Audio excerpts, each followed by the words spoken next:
I nderuarat Nikollët, dashur vëllezër dhe motra më Krishtin. Shikoni çfarë shkruan apostull Pavli drejtuar të krishterëve në Kolos ose Kolosianëve.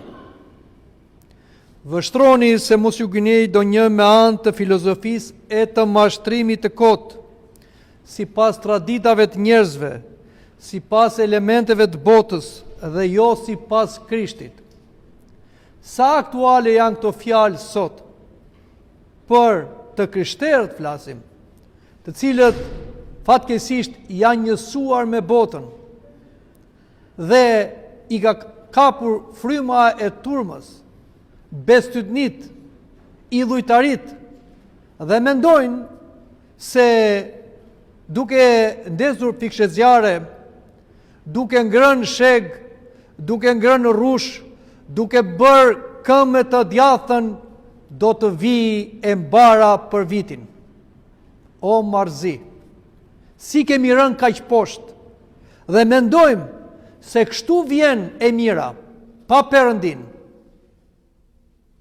Të dashur të krishterë, bota jashtë është një botë që nuk e njeh Perëndin.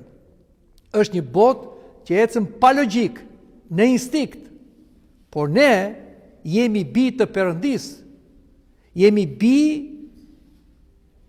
të Zotit që kemi mendjen e Krishtit. Nuk na lejohet ne të biem kaq poshtë siç bie bota. Le të flasim dy fjalë për vitin e ri. Nuk jemi kundër vitit të ri. Por duhet dini se Kisha ka vitin e ri të saj, që fillon më 1 shtator, që është viti kishtar. Ky është një tjetër vit i ri kalendarik që përsëri Kisha nuk anatemizon, por e bekon. Po si e bekon? E bekon e emër të Krishtit. Kur ne besimtarët vim në Kish, lutemi dhe i kërkojmë Zotit ta bekoj kurorën e vitit, motin, që t'jetë një mot i pëlqyer nga Perëndia. Por nëse nuk e bekon Zoti, çfarëdo që ne të bëjmë, asgjë e mirë nuk vjen. Sepse çdo gjë e mirë vjen prej Atit të dritave. Dhe çfarë thot apostull Pavli? Nëse hani, nëse pini, e nëse bëni diçka tjetër, bëni në emrin e Perëndisë. Dhe çdo punë dhe çdo vepër duhet bëhet në emër të Jezu Krishtit. Pa emrin e Krishtit asgjë e mirë nuk vjen. Sepse Krishti tha, vetëm me anën time mund të shkojmë tek Ati. Vetëm Krishti na çon tek Perëndia. Prandaj të dashur të krishterë, nëse duan ta bekojmë kurorën e vitit, të këtij viti të ri kalendarik civil, laik, patjetër që duhet kërkojmë bekimin e Zotit. Dhe si kërkohet bekimi i Zotit? E thash, duke ardhur në shtëpinë e Zotit, në Kish. Kjo ka qenë tradita e të krishterëve, që në datën 1 janar ata festonin rreth prerjen e Zotit dhe Shën Vasilin e Madh. Përgatiteshin që të shkonin erët në mëngjes në Kish, të merrnin pjesë në liturgjinë hyjnore dhe mbasi të merrnin kungatën e shenjtë, uratën për lëshimin nga Kisha nëpërmjet priftit, atëherë shkonin në shtëpi, e drekonin, e bënin drekën për nder të Shën Vasilit, e me tradita që kemi ne të krishterët, me pitën e Shën Vasilit, Vasilopita e diçka tjetër.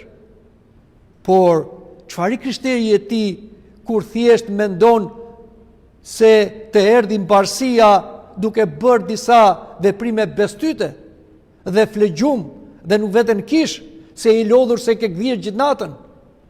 S'ka vlerë kjo. Kjo është mohim. Dhe kur nuk ka bekim, prandaj të dashur të krishterë, gjërat nuk bëhen me magji, bëhen me lutje, siç tha Zoti, lutuni e do t'i jepni, kërkoni e do t'gjeni, trokitni e do t'ju hapet. Pra do të lutemi Perëndisë në emër të Jezu Krishtit. Duhet kërkojmë Krishtin në Kish. Duhet të shkojmë te dera e Kishës, të trokasim që të na hapet kjo derë, që të na vi bekimi për ne fëmijët tanë. Dhe Kisha mblidhet në datën 1 janar në rrethprerjen e Zotit. Në datën 1 janar Kisha kujton kur Krishti lindi, mbas 8 ditësh, Virgjëresha Mari dhe Josifi e qua në tempull, dhe atje ju vu emri Isu dhe u bërë rreth prerja. Një beslidhje që kishte bërë Zoti me Abrahamin, por që e përmbushi Krishti në trupin e vet, për treguar se ai erdhi që me gjakun e tij që pikoi kur ishte foshnjë dhe do të derdhej në kryq, do vinte shpëtimi në botë. Prandaj kjo është një ditë e madhe. Është dita kur mori emrin Isu, që do thotë Zoti shpëton, emër që është përmbi çdo emër, që vetëm në këtë emër shpëtojmë dhe nuk ka emër tjetër. Prandaj dhe kisha na mëson të lutemi në emër të Isuit Perëndis. Dhe diçka tjetër. Krishti u rrethpre në ditën e 8 për të na treguar se mbaron koha që ka krijuar Perëndia. Do vi një ditë, në ardhin e dytë të Krishtit, do mbaroj koha, nuk do ketë më vit të ri, nuk do ketë mas ditë as natë, po do jetë Zoti në të gjitha dhe do jetë dita pa perëndim, ku Zoti do ndriçojë si diell. Për këtë ne përpiqemi, për këtë ne vim në kish, për këtë i kërkojmë Zotit bekime dhe ta shfrytëzojmë kohën që na jep Zoti dhe vitet që na jep, por jeta nuk mbatet me vite. Jeta matet me ditë, jeta matet me frymarrje, jeta matet çfarë bën tani. Dhe ne bëjmë plane për vitin. Zoti thotë mos mendoni për nesër. Neve bëjmë këto që na vej mbar një vit. Po si do të vej mbar një vit kur ti e përzën Krishtin nga jeta jote? Pra, shikoni historinë e kishës. Ose historinë e botës. Sa njerëz kanë jetuar në botë e nuk ju dihet as nam as nishan.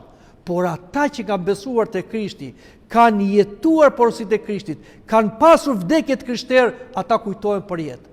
Në datën 1 janar kisha kujton Shën Vasilin e Madh, një nga shenjtorët më të mëdhenj, 3 hierarkët më të mëdhenj të kishës, mësuesit ekumenik. Pse kujton Shën Vasilin e Madh? Jo sa ishte një njeri ditur i zgjuar, por ishte i besimtar i madh.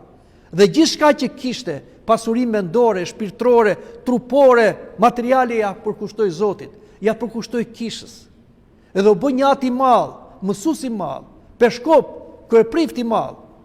Dhe la një gjurmë të pashlyeshme në historinë e kishës, por në gjithë njerëzimit ndryshoi, shenjtëroi traditat njerëzore, nga tradita pagane i bëri tradita besimtarësh, i krishterizoi. Dhe këtu mbështetemi neve, te këta njerëz mbështetemi neve, të cilët shekuj kalojnë, por ata mbeten të gjallë, se janë të gjallë në Zotin, e na mësojnë si duhet të jetojmë. Prandaj, të dashur të krishterë, kështu duhet ta ndërtojmë jetën, jo me besëtni, jo me illujtari, jo me mentalitetin e turmës, jo me marrëzira, por me mendje të kthjellët, me mendje Krishti, me bekimin e Zotit, që çdo ditë ta jetojmë me Zotin, deri në fund, që të kemi një fund të krishterë, që mbasi të mbarojë kjo koha jon, të hymë në jetën e përjetshme, ku të gëzojmë bashkë me Perëndin, Atin, Birin dhe Shpirtin e Shenjtë, Hylincën dhe shenjtorët. Amin.